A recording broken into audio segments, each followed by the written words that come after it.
On passe maintenant à la troisième sous-partie du grand domaine du langage, qui est le langage écrit ou la composition ou la production écrite. Voilà, c'est plusieurs façons de le nommer. Donc là, on va s'appuyer sur le fait que à l'école maternelle, donc dans le premier plan de développement, les enfants auront eu ces révélations dont je vous parlais, qui sont que on peut traduire sa pensée par des mots et ces mots par des signes qui sont notre écriture, dont on a vu l'histoire grâce à la quatrième grande histoire de l'alphabet. Et donc les signes de l'écriture, les enfants vont d'abord écrire et ensuite lire. C'est l'explosion de l'écriture qu'avait constaté Maria Montessori. Et ça se fait pas tout à fait de façon concomitante. Ça se chevauche, mais c'est pas exactement dans une même phase. Et donc les enfants vont avoir un intérêt pour les lettres, pour les tracer, pour dire le son que fait la lettre. Et c'est là qu'il est très important quand, au contraire de ce que nous avons appris et de ce qu'on voit de façon très très généralisée, quand on voit la lettre B par exemple, on ne va pas dire c'est B, on va dire c'est la lettre qui fait le son B. Alors moi en plus je rajoute les gestes parce que j'utilise la méthode Borel-Mézoni, qui est une méthode d'orthophoniste qui associe à chaque son un geste et ce qui permet aux enfants qui soit n'entendent pas parce que soit une problématique au niveau de l'oreille, soit une conscience phonologique qui est moins travaillée, moins aiguë que d'autres enfants, ou qui ont une langue qui n'est pas une langue maternelle qui n'est pas le français. Donc ça permet à tous ces enfants-là de pouvoir repérer les sons. Donc, ou tout simplement les enfants qui sont plus visuels qu'auditifs, ou plus kinesthésiques, qui ont besoin de faire un geste, de sentir leurs lèvres bouger, et du coup de comprendre quel son on est en train de faire. Donc, je disais donc que les enfants vont enregistrer une lettre avec un son avec une graphie, et donc il faut surtout pas, enfin, il est déconseillé de leur dire c'est B. On peut dire c'est la lettre qui s'appelle B et qui fait le son B. Moi je dis aux enfants arrivés en élémentaire, c'est la lettre qui fait le son B et qui s'appelle B, parce qu'il est normal au bout d'un moment qu'ils connaissent le nom de la lettre. Mais au départ, il vaut mieux s'abstenir de donner le nom de la lettre et dire simplement le son qu'elle fait. Parce que si on a un B et un A, ça va pas faire BA, ça va faire BA. Et un enfant à qui on a dit que c'est la lettre B va être tenté de lire BA. Pas tous, mais ça peut arriver et ça bloque vraiment certains enfants. Donc prenons bien le réflexe de dire c'est la lettre qui fait le son K ou qui fait le son D ou F. Voilà. Et pas feu, mais F. Pas B, mais B. Parce qu'après, pareil, ils peuvent rajouter le E en le lisant BA.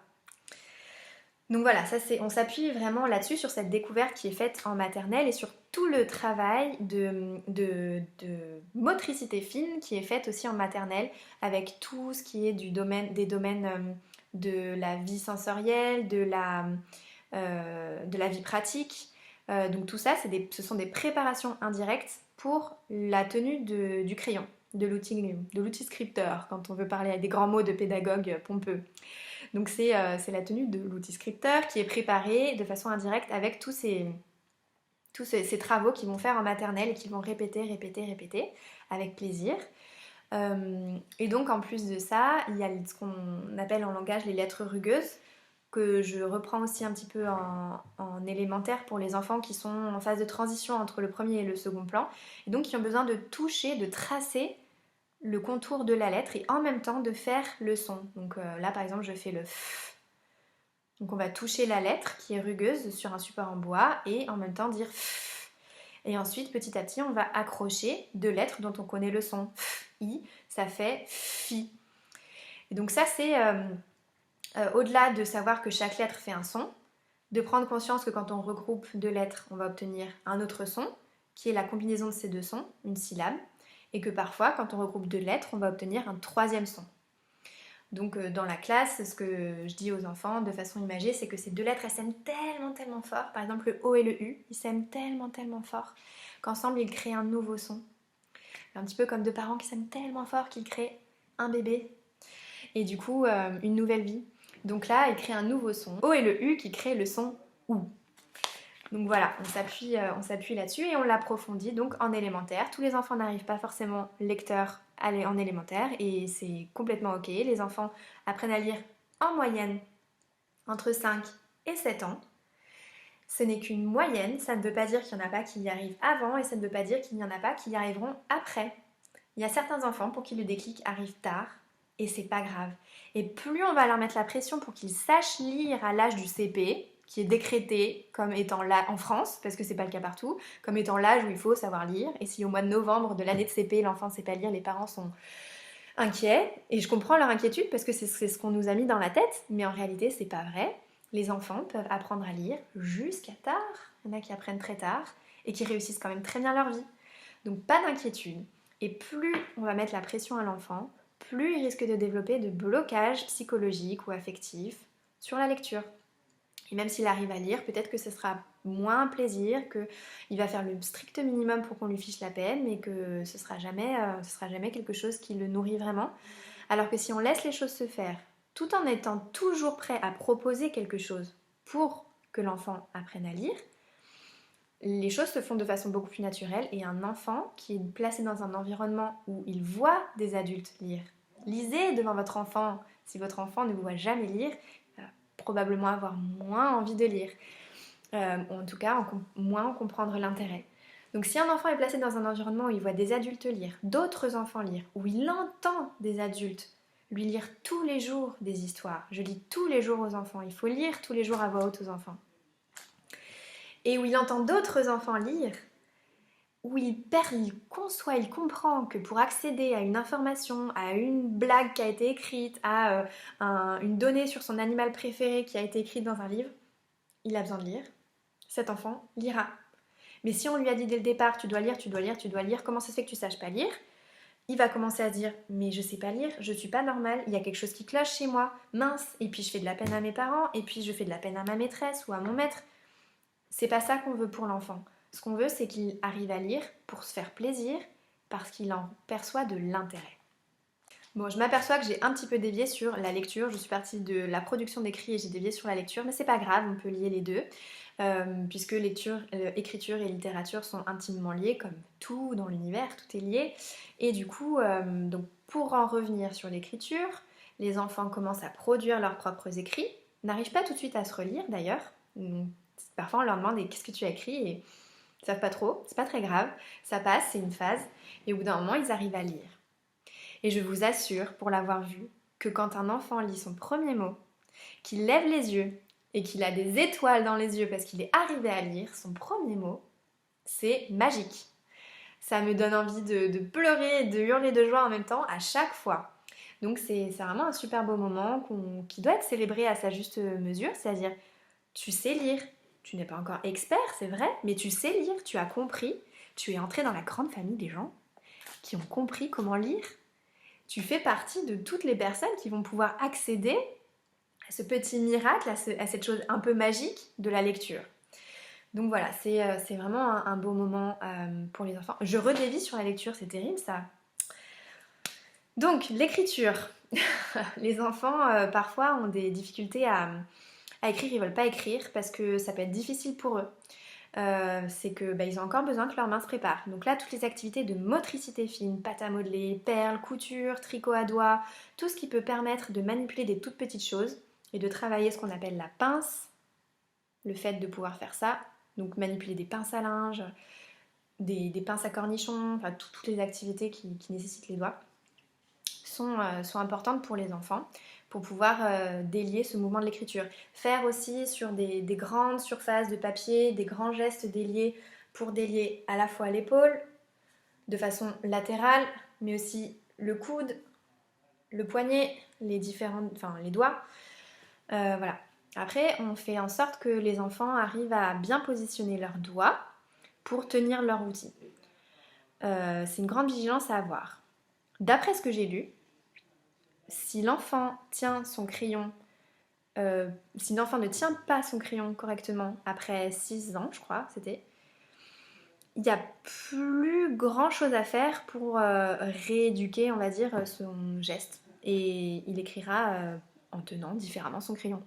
Et au final, je connais des gens qui écrivent très bien en tenant leur crayon différemment, d'autres qui écrivent comme des cochons en tenant leur crayon parfaitement bien, d'autres qui écrivent aussi comme des cochons en tenant leur crayon pas bien, hein, on est d'accord.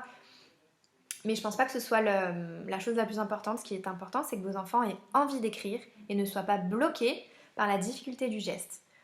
Donc au début, pour dépasser cette difficulté du geste, au tout début, je parle d'enfants de 5-6 ans qui arrivent en élémentaire et qui n'ont pas envie d'écrire tout de suite. Les lettres mobiles, donc des petites lettres, c'est l'alphabet en fait, écrit sur des petites étiquettes, et chaque étiquette contient une seule lettre. Ça peut les aider parce qu'ils vont pouvoir produire un écrit, donc écrire un mot, sans avoir peur de ne pas arriver à former correctement les lettres. Les enfants qui sont perfectionnistes et qui refusent d'écrire une lettre s'ils ne la savent pas l'écrire parfaitement bien, et ben c'est pas grave, il y a d'autres moyens pour écrire. Il y a ces alphabets mobiles où on peut écrire à leur place, la dictée à l'adulte, les choses comme ça, enfin voilà, pour que les enfants puissent quand même produire de l'écrit, mais sans être bloqués par cette croyance qu'ils ne savent pas écrire. Ou qu'ils puissent avoir le temps d'apprendre à écrire les lettres correctement. Et donc pour ça, à part les lignes d'écriture, je trouvais pas ça formidable, les lignes d'écriture, et en fait les enfants adorent. La plupart du temps, ils m'en réclament. Il y en a très très peu qui détestent ça, donc je leur donne parce que ça leur plaît, mais c'est pas obligatoire. Enfin, je pense pas que... Je connais des gens qui ont écrit des lignes et des lignes et des lignes d'écriture et qui écrivent toujours très très mal. Donc voilà, je suis pas sûre que ce soit la méthode miracle. Nous, ce qu'on fait en général pour que ce soit quand même pas rébarbatif à écrire une page de A, une page de B, etc., c'est que les enfants écrivent d'abord déjà en l'air la lettre pour avoir bien le sens de l'écriture. Ensuite, on peut se l'écrire dans le dos. Ça peut être un jeu super sympa. S'écrire une lettre dans le dos et on doit deviner laquelle c'est, ou sur le dos de la main en fermant les yeux. L'écrire dans le sable. On secoue et on ne voit plus rien, donc c'est hyper décomplexant pour les enfants. Écrire sur une ardoise blanche d'abord, puis une ardoise lignée, avec des lignes de plus en plus proches de celles qu'on peut trouver dans un cahier de première écriture, et ensuite proposer le cahier à ce moment-là. Mais ça sert à rien de proposer un cahier tout de suite à un enfant qui panique déjà à l'idée d'écrire une lettre sur une ligne. Donc on passe par étapes. Après, c'est aussi intéressant que les enfants voient l'objectif final, à savoir les cahiers avec des toutes petites lignes. C'est pour ça que, notamment dans les journaux de bord, c'est les lignes normales, pour qu'ils voient un petit peu l'objectif, et surtout, ils regardent leur progression entre les toutes premières dates qu'ils ont écrites et les dates qu'ils écrivent au moment où on regarde. L'écriture, c'est affiné.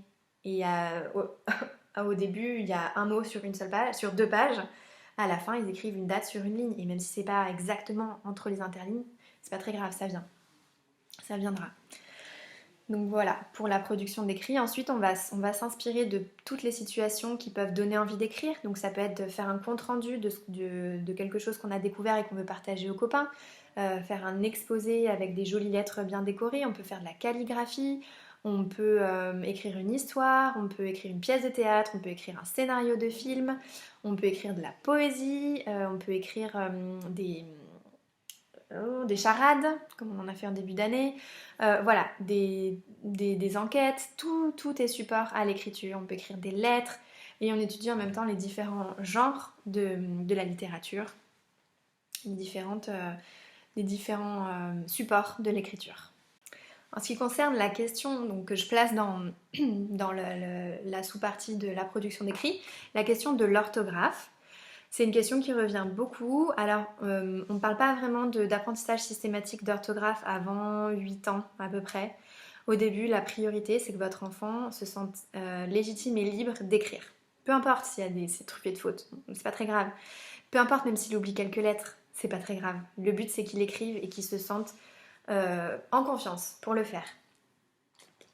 Donc il n'y a pas vraiment de leçons programmées. Aujourd'hui on va étudier tel truc ou telle notion d'orthographe. Ça va plutôt être opportuniste, c'est-à-dire qu'un enfant va écrire un texte et me demande de le corriger pour qu'il puisse l'écrire pour son affiche sur les volcans, mettons. La première chose à faire, c'est de me dire ok, donc tu as écrit ton texte, déjà vérifions que tous les mots sont bien séparés, étape par étape, c'est les différents jets qui vont permettre à un enfant de se corriger. Et là je vais vous donner toutes les étapes d'un coup, mais ce sont évidemment des étapes qu'on étalerait sur plusieurs années pour que l'enfant il corrige d'abord une chose, ensuite il évolue, il fait d'autres travaux, il écrit sur d'autres sujets. Et là, on va lui dire, ok, ben maintenant que tu sais qu'il faut faire attention à cet aspect-là de l'orthographe, on va en voir un autre, on va en voir un autre, etc. Et s'il y a des règles particulières, par exemple le A avec un accent ou A sans accent dans le texte qu'il a produit, ben on va pouvoir l'aborder à ce moment-là de façon complètement opportuniste en fait par rapport à ce dont il a besoin maintenant. Et le prétexte, enfin la justification qu'on peut dire, c'est ben là tu as écrit, on peut lire ce que tu as écrit, on pourrait comprendre. Mais par contre, il y a des règles qui ont été instaurées qui permettent de mieux comprendre ton texte, d'être sûr de ne pas se tromper sur sur la compréhension de ton texte et qui régissent notre langage. Ce sont les règles d'orthographe. Et donc, pour l'orthographe lexicale, on va voir dans le dictionnaire, donc comment s'écrit tel ou tel mot. Pour l'orthographe grammaticale, il y a donc toutes les règles des homophones grammaticaux, A, son, ONT, son, ON, C, SES, C, CES, qui sont d'ordre plus de la connaissance de la structure grammaticale du langage. Et pour ça, on utilise toutes les leçons de grammaire et des parties du discours dont je vous ai parlé dans la partie numéro 2 de mon très long exposé sur le langage. Voilà, et on propose aux enfants d'avoir des petits cahiers outils, des dictionnaires personnels où ils écrivent les mots qu'ils ont envie de savoir écrire pour qu'ils deviennent de plus en plus indépendants de nous en fait, qu'on soit pas là pour dire oui ça c'est juste et ça c'est faux. Évidemment que c'est pas le but c'est de dire ok tu as écrit dinosaure, maintenant est-ce que tu veux savoir comment on l'écrit pour que tout le monde puisse bien te lire et te comprendre et quelle règle a été décidée pour dinosaure dans le dictionnaire. Et là, on va aller chercher dans le dictionnaire. Donc, on apprend à utiliser un dictionnaire, on apprend l'ordre alphabétique pour pouvoir l'utiliser. Donc, en fait, on se dit pas qu'il faut à tout prix savoir écrire cette série de mots-là. On se dit que pour nous aider à écrire correctement et à partir des situations qu'on vit concrètement dans la classe, on va proposer des leçons adaptées à ce que l'enfant vit maintenant. En même temps, il y a certaines choses qui sont importantes à voir et qui vont peut-être jamais se rencontrer de façon spontanée dans la classe pour tel ou tel enfant. Et du coup, à ce moment-là, il faut un petit peu forcer les choses, provoquer des situations d'écriture qui permettent à l'enfant de faire une découverte orthographique ou grammaticale sur un concept. Voilà, et c'est aussi pour ça qu'on travaille avec les vidéos sur les mots-outils, des mots qui sont très très courants à la fois dans notre production et dans notre lecture et qu'il faut savoir écrire, enfin lire déjà de façon fluide parce qu'on va les rencontrer très souvent et aussi écrire. Voilà pour l'orthographe.